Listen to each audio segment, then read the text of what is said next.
मैं रिजवान असद और आप देख रहे हैं नशे में न्यूज। इस वक्त मेरे साथ सीनियर कांग्रेस लीडर नसीर अहमद साहब हैं, जो एमएलसी हैं और समाजी खिदमतगार भी हैं। और आज इन्होंने नशेमन से बात करने गए।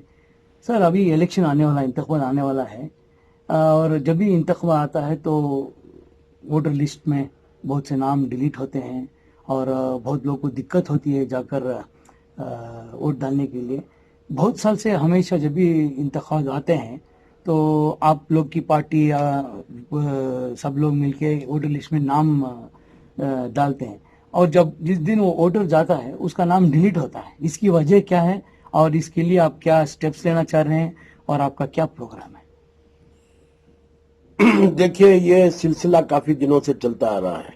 मतलब ये एक साजिश है और ये साजिश के तहत इसको खासकर थोड़े ऑर्गेनाइजेशंस, चाहे वो संघ परिवार हो या आरएसएस हो, इन लोगों से जुड़े हुए लोग इस साजिश को चला रहे हैं। किसी ना किसी तरीके से हमारी ताकत को कमजोर करना चाहते हैं। और उनको पता है कि ये कर्नाटक के अंदर हो या हिंदुस्तान के अंदर हो कि ये हमारा जो पॉपुलेशन है ये एक बैलेंसिंग फैक्टर कर सकता है, बैलेंस फैक्टर में आता है कि हम तकरीबन कर्नाटक के अंदर 1 करोड़ पॉपुलेशन है, 1 करोड़ से ज्यादा पॉपुलेशन है। 14.6% हमारा पॉपुलेशन कर्नाटक के अंदर है। अगर हम हमारी ताकत का मुजाहरा करते हुए हमारी इत्तेमाद के साथ और मजबूती के साथ एक होकर अगर हमारा मुजाहरा करें तो हम किसी हुकूमत को ला सकते हैं और किसी को उतार सकते हैं। ये ताकत हमारे पास है। वो ताकत वोटर लिस्ट के अंदर होनी चाहिए। तो इसीलिए एक मुहिम हम लोगों को करना होगा। अभी इलेक्शन कमीशन ऑफ इंडिया के जरिए से प्रेस नोट इशू हुआ है। 4 अगस्त से 24 अक्टूबर तक एनुअल समरी रिवीजन हो रहा है। तो उस समरी रिवीजन में हम लोगों को बहुत मेहनत करनी होगी। उसमें हम लोगों को जुड़ना होगा। और मैं खासकर आज प्रेस कॉन्फ्रेंस भी बुलाकर अपील किया कि मसाजिद को उसमें मरकज के शक्ल में बनकर इस काम को एक मूवमेंट की तरह चलाना होगा। सब आप मस्जिद का नाम लेके, अगर मस्जिद से अगर ये मुहिम स्टार्ट हुई तो इससे कोई ऑब्जेक्शन होगा इलेक्शन कमीशन से? या बिल्कुल नहीं, बिल्कुल नहीं। एक डाउट है, बिल्कुल नहीं। अगर कोई मस्जिद हो, ये हर सिटीजन का राइट है। दस्तूर के अंदर चाहे हिंदुस्तान का प्रेसिडेंट हो, चाहे हिंदुस्तान का प्राइम मिनिस्टर हो, और रास्ते में बैठे हुआ तरकारी बेचता हुआ एक फर्द हो, सबको एक ही वोट है।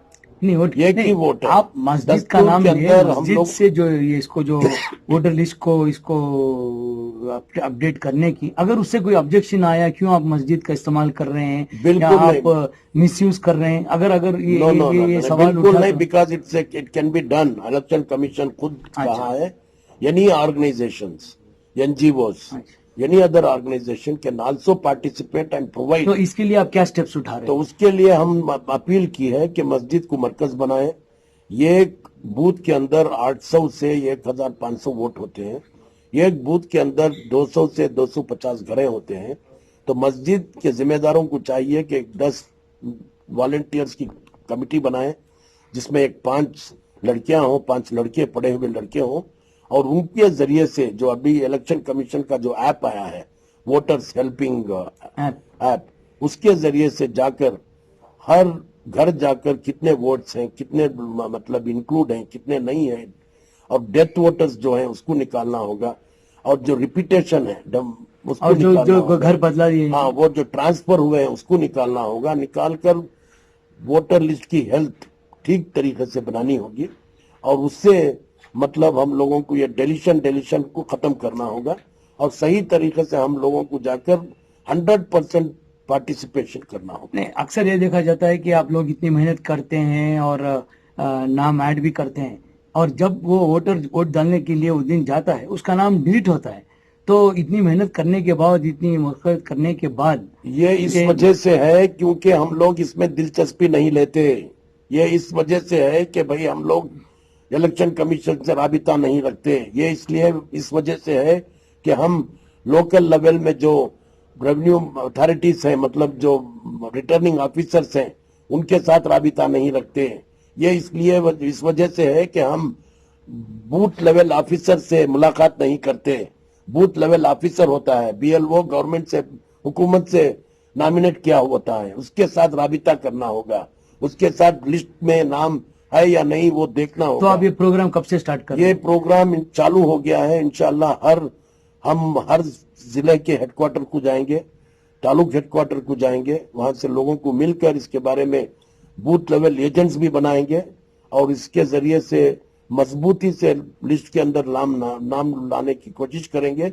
और उसके साथ साथ मैं अपील करता हूं कि हर फर्द को ये चाहिए कि मतलब इलेक्शन प्रोसेस में शामिल हो और इलेक्शन प्रोसेस में 100% वोट करने की कोशिश करें। अभी आप एक अच्छा जवाब दिए कि 100% वोटिंग। आप देखते हैं कभी भी एक मुस्लिम एरिया में वोटिंग होती है 80%, 90% और कुछ और एरिया में 50% और बहुत लोग नहीं आते, नाम रखकर भी नहीं आते, क्या आना बोलते हैं। तो उनका एक एटीट्यूड जो है क्या आके डालना है, तो उसके बारे में क्या है कि एक वोटर को अवेयरनेस आके उसकी वोट की कीमत क्या है, उसके वोट से क्या फर्क पड़ सकता है, उसका अवेयरनेस आप क्या करेंगे उसके लिए?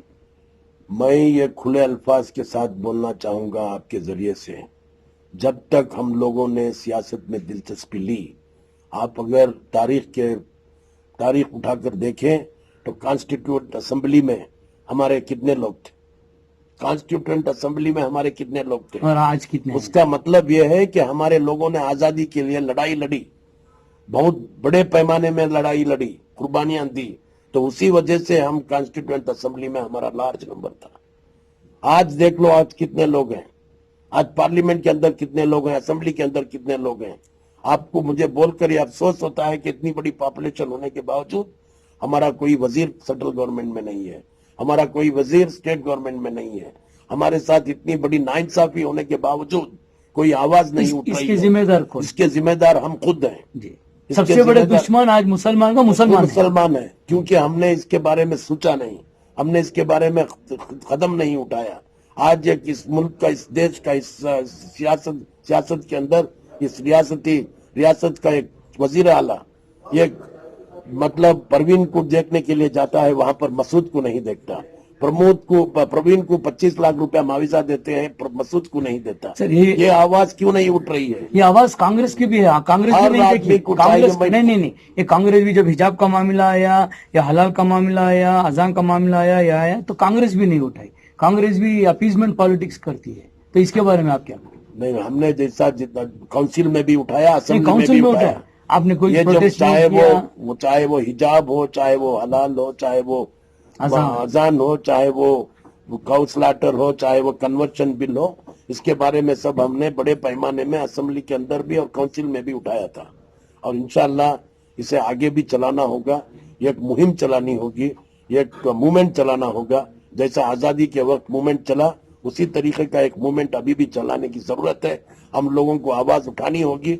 हमारा सबर हद से गुजर चुका सर, इसके बाद हमारी कौम सबर नहीं कर पाएगी। मैं ये अपील करना चाहूंगा हुकूमत वालों से कि हम आखिर मरहले में पहुंच चुके हैं। हम अगर मैदान में उतर के आएंगे तो आप लोग संभल नहीं पाएंगे। ये मेरी अपील है कि हमारे साथ इंसाफ हो। अब हमारे साथ नाइंसाफी की हद पार हो चुकी है। सर, आवाम ये देख रही है कि मुसलमान लीडर जो है वही मिलकर नहीं है, वो में आपस में ये है, उनमें झगड़ा है, नाइतफाकी है। वो तो आप ही मिलकर नहीं है, चाहे कांग्रेस के मुस्लिम लीडर्स हो या आपकी दूसरी पार्टी जेडीएस के हो या एसडीपी हो या एमआईएम के हो, आप लोग ही लड़ते रहते हैं। तो इसका फायदा दूसरों लोग उठा रहे हैं। उसके बारे में क्या कहते हैं? ये सियासी लीडरों की बात नहीं है। ये सियासी लीडर कोई आए कोई नहीं आए, इसके वजह में मैं उसके बारे में आपकी पार्टी में भी मैं मेरी पार्टी हो या कोई भी पार्टी हो, मैं बात कर रहा हूं कौम के बारे में।